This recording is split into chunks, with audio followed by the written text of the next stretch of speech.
Hi there, mums. How are we all today? Really, really good, I hope. It's a little bit of a wet and windy one for us here today. So I'm hiding inside from the rain and I've got all of the washing over my shoulder, getting it dry in front of the heater. So my name's Alli Price and the business I run is called Motivating Mum. I do support and advice for mums in business here in Australia, and we also do it in the UK. And what I wanted to talk to you about today was 5 tips on the best ways to secure a really good supplier for your business.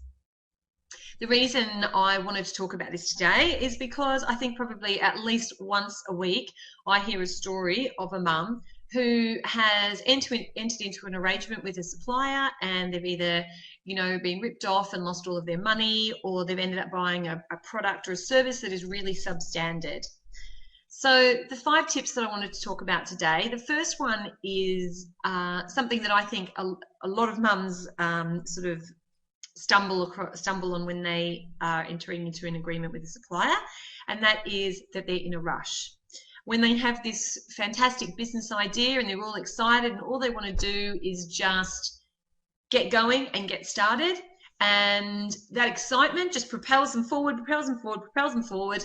Before they know it, they've entered into an agreement for a website and they haven't even taken the time to just slow down and really consider their options and consider the supplier that they're taking on board.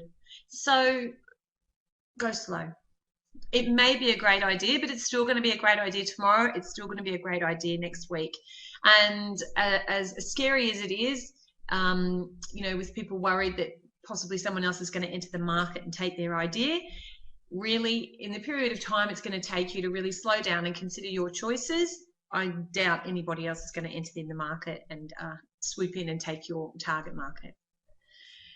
The second one is to ask for recommendations. Now, the reason we ask for recommendations is a lot of mums in business are new to business and don't have contacts already and connections that can really point them in the right direction.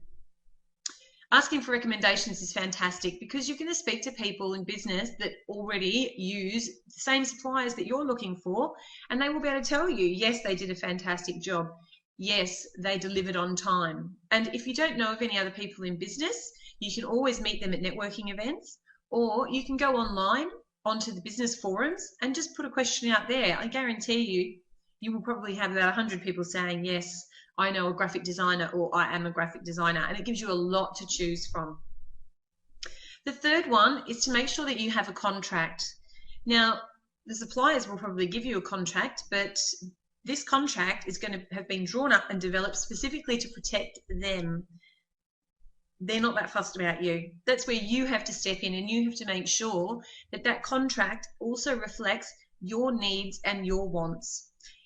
It's really good to get things as specific as possible. So if you're looking at delivering a website, maybe it needs to be broken down into stages, and the date each one is going to be delivered, and the payment that is going to be made at each delivery date.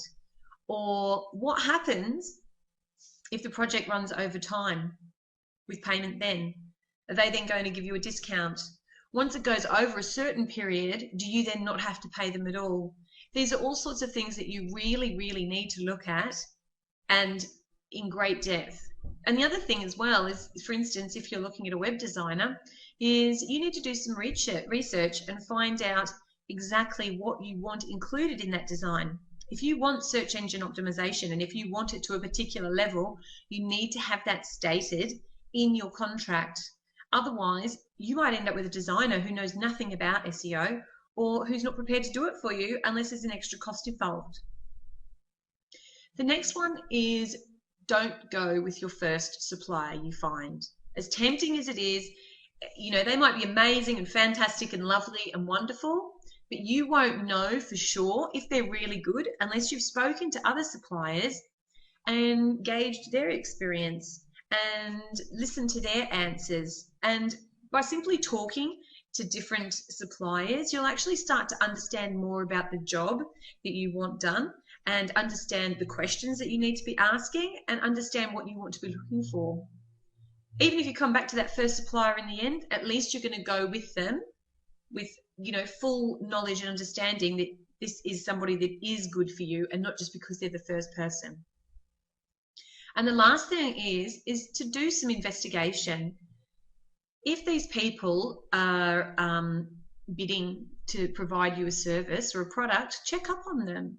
If you Google their name, you can actually find reviews, online reviews that other people may have posted on them on the internet. And if you know that they've traded under a name previously, Google that name as well and see if there's any online reviews about them there.